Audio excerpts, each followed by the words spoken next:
Hari itu kita dah kalah dengan Wrexham. So kali ni harap-harap menang lah lawan dengan pasukan daripada Liga Norway iaitu pasukan Rosenborg.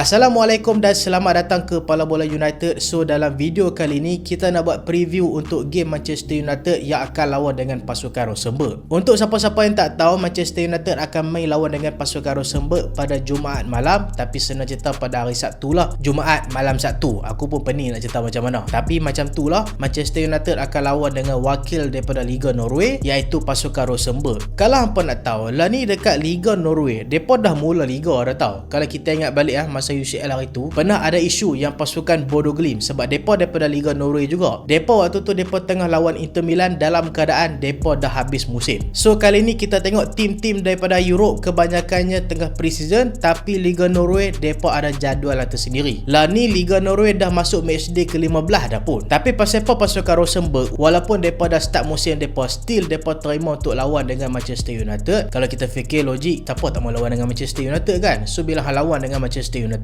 hang akan dapat exposure. Pemain-pemain hang pun akan dapat peluang untuk lawan dengan Manchester United. Semua nak. Tapi kalau kita tengok prestasi semasa pasukan Rosenborg bukanlah baik sangat, sebab lah ni depa dah matchday ke-13. Depa baru main 13 game walaupun matchday dah masuk ke-15, dan lah ni depa dekat tempat ke-10 liga. So senang cerita, kita bukan lawan tim terkuat daripada Liga Norway macam Bodo Glimt, tapi kita sekadar lawan dengan pasukan Rosenborg saja. So Manchester United jangan buat leceh. So kalau kita tengok prestasi semasa pula, Manchester United baru saja kalah 1-0 dengan pasukan Wrexham dalam game pre-season yang lepas. Untuk pasukan Rosenborg pula, dalam prestasi semasa depa dalam last 5 game kalah sekali saja, dan depa menang 3 game berturut-turut tau sebelum lawan dengan pasukan Manchester United. Dan aku excited nak tengok game ni bukan disebabkan nak tengok gameplay, bukan disebabkan nak tengok menang ke apa semua, tapi aku excited nak tengok game ni disebabkan Manchester United depa announce depa akan pakai baju biru, iaitu baju yang baru depa announce hari tu. Sana cerita third kit Manchester United lah kan, dan Manchester United akan gunakan dalam game ni.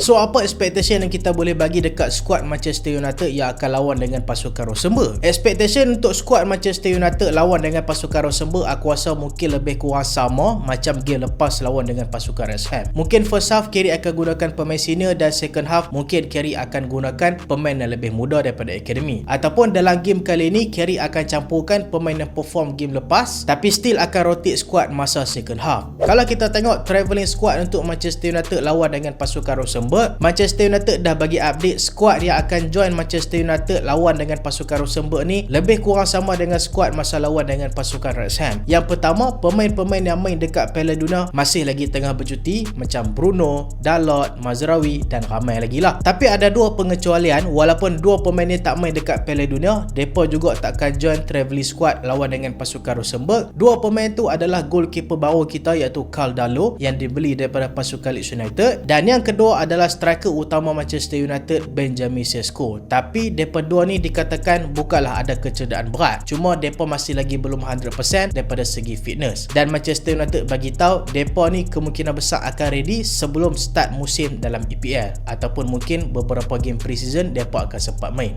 So bagi aku lawan dengan pasukan Rosenborg ni juga sama dengan pasukan Wrexham. So mungkin game ni akan jadi pendedahan juga untuk pemain-pemain muda, dan juga mungkin peluang untuk kita tengok pemain macam Andre Santos. Yuri Tielemans pun kemungkinan besar takkan join squad disebabkan dia masih lagi dalam keadaan cedera. Walaupun kita akan menggunakan kemungkinan besar line up yang sama dengan game lepas, tapi aku harapkan improvement lah daripada segi permainan, daripada segi sharp masa menyerang, daripada segi bertahan juga. Sebab kalau kita tengok lawan dengan pasukan Wrexham hari tu, kita faham memang gunakan second team punya player banyak, tapi itulah daripada segi serangan memang kita tumpui gila, dan masalahnya waktu bertahan kita okey je. Tapi bila attacking hang slack, defense hang slack sekali je pun hang dah kalah 1-0 dalam game tu. So ni adalah line up prediction aku berdasarkan prestasi game lepas yang aku rasa layak untuk start dalam first E untuk Manchester United lawan dengan pasukan Rosenborg pada malam Sabtu nanti. So untuk goalkeeper aku letakkan Radek Vitek. Dia perform gila masa Manchester United masukkan dia dekat second half itu, dan dan aku harapkan kot-kot lah Manchester United boleh bagi peluang untuk dia main full 90 minutes. Untuk partner centre back mungkin aku akan kekalkan sama macam game lepas lawan dengan pasukan Wrexham, iaitu Eden Haven dan juga Harry Maguire. Tapi dekat bahagian fullback mungkin aku nak buat sedikit perubahan. Aku nak Jadon Mason main dekat belah kanan. Right back tu aku rasa dia solid lawan dengan pasukan Wrexham game lepas, lebih bagus lagi daripada Leny Yoro. So aku harapkan Jadon Mason